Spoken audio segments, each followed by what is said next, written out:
Assalamualaikum warahmatullahi wabarakatuh. Alhamdulillahirabbil alamin wa bihi nasta'in ala umurid dunya waddin. Wassalatu wassalamu ala asrafil anbiya'i wal mursalin wa ala alihi wa sahbihi ajmain. Segala puji dan syukur kita panjatkan kehadirat Allah Subhanahu wa taala yang dengan karunia dan rahmat-Nya lah kita pada hari ini masih diberikan kesempatan untuk menjalani puasa di bulan suci Ramadan. Semoga amal puasa kita diterima oleh Allah Subhanahu wa taala dan semoga dengan puasa bisa melatih ketakwaan kita. Salawat dan salam kita sanjungkan kehadirat Nabi besar Muhammad sallallahu alaihi wasallam beserta keluarga dan sahabat beliau sekalian.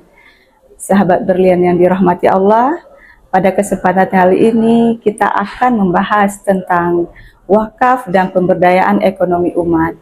Bagaimana wakaf bisa membantu pemberdayaan ekonomi umat.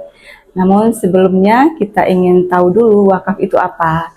Sebagaimana yang kita ketahui, bahwasanya wakaf itu diartikan sebagai sebuah cara seseorang, sebagaimana yang kita ketahui bersama bahwasanya wakaf itu bisa diartikan sebagai penyerahan sebagian aset oleh seseorang yang kita sebut wakif untuk dimanfaatkan bagi kepentingan umat. Sahabat berlian, dalam penyerahan wakaf ini ada beberapa hal yang perlu kita perhatikan. Yang pertama, si wakif atau orang yang memiliki harta ini harus benar-benar menyerahkan harta yang memang dia miliki. Jadi tidak boleh jika seseorang itu mewakafkan harta yang tidak sepenuhnya dia miliki. Artinya apa? Artinya jika harta itu sebenarnya merupakan warisan bersama, maka tidak boleh salah satu di antaranya memutuskan untuk mewakafkan tanpa persetujuan ahli waris yang lain. Yang kedua yang perlu diperhatikan adalah wakaf ataupun harta yang akan kita berikan ini adalah harta yang berharga atau bisa digunakan bagi pembangunan, bisa digunakan sebagai sumber daya ekonomi. Jadi tidak layak bagi kita mewakafkan harta-harta yang tidak bisa dimanfaatkan lagi. Contohnya misalnya kita mewakafkan mobil yang sudah sangat rusak atau tua, ataupun mewakafkan tanah yang letaknya sangat terpencil di tengah gunung sehingga akan sulit untuk dimanfaatkan. Yang ketiga yang perlu kita perhatikan dalam wakaf ini adalah siapa yang akan mengelolanya, siapa yang akan kita amanahkan harta kita ini untuk dia kembangkan atau dia jaga.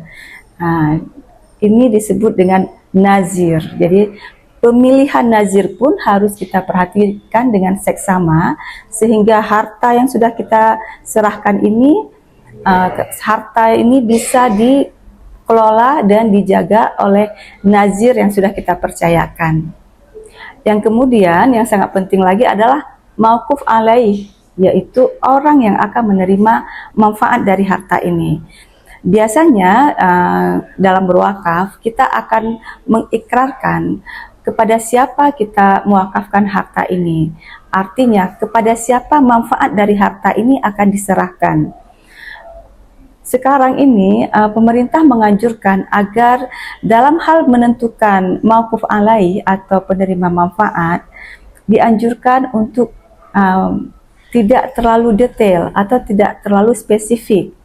Contohnya, saya wakafkan tanah ini untuk pengajian dengan nama yang tertentu, dengan syarat yang tertentu, sehingga nantinya akan sulit bagi si nazir dalam hal penyalurannya. Alangkah baiknya disarankan ketika kita mewakafkan sesuatu, kita berikan atau kemanfaatan ini kita berikan kepada yang lebih membutuhkan secara umum. Misalnya kita wakafkan harta ini untuk kemaslahatan umat, seperti itu, atau kita wakafkan harta ini untuk kepentingan pendidikan Islam.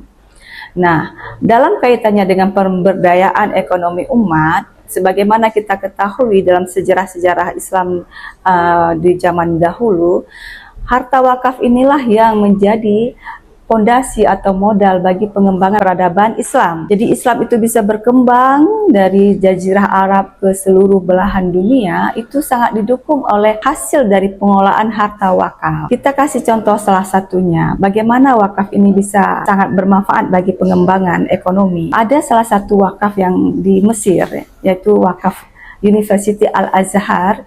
Itu dasarnya adalah dari sebidang tanah yang diwakafkan untuk pendidikan, lalu dikelola dan berkembang dengan sedemikian besarnya sehingga sekarang Universitas Al-Azhar bisa menampung ribuan mahasiswa dari seluruh dunia dari penghasilan atau dari hasil pengelolaan wakaf ini. Jadi seluruh mahasiswa yang bersekolah di Universitas Al-Azhar itu gratis ya, karena didopang oleh modal ataupun bantuan dari wakaf tersebut. Jika kita melihat wakaf dengan korelasinya di Indonesia atau di Aceh, seharusnya potensi untuk pengembangannya itu lebih besar. Namun butuh kerja ataupun inisiatif para pelaku wakaf ini, terutama nazir, dalam mengembangkan wakaf-wakaf yang sudah diamanahkan untuk mereka. Kita contohkan saja, seandainya ada seseorang mewakafkan hartanya berupa toko ataupun rumah. Nah, biasanya untuk kemaslahatan masjid, tentu kita tidak akan mendiamkan rumah atau toko tersebut. Nazirnya bisa menyewakan toko atau rumah tersebut, dan hasil dari penyewaan itu dia salurkan kepada yang dituju tadi, yaitu pengembangan masjid.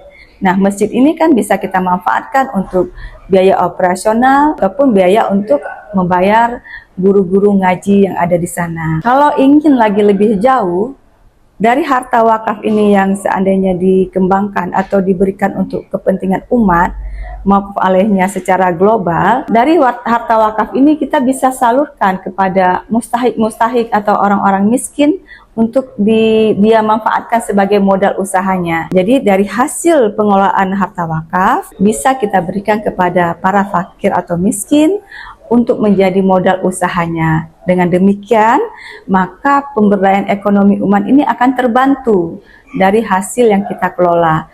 Namun, jika wakaf itu dibiarkan begitu saja, tidak diurus, bahkan tidak tahu lagi letaknya di mana, ini merupakan sia-sia penyiaan daripada ibadah seseorang ya, dan kita diminta untuk menghindari hal-hal seperti ini. Wajib bagi kita untuk selalu memperhatikan ya, menjaga wakaf, mengembangkannya sehingga apa yang diamanahkan oleh si pewakif dapat dimanfaatkan secara maksimal. Insya Allah dengan adanya etikat yang baik dari kita semua dan dengan selalu berusaha untuk mengembangkan ilmu dan mengembangkan pengalaman-pengalaman dari pihak-pihak yang lain, insya Allah pengelolaan wakaf yang ada di Aceh juga bisa pada akhirnya mendukung pemberdayaan ekonomi umat. Demikian sahabat berlian yang bisa saya sampaikan untuk kali ini.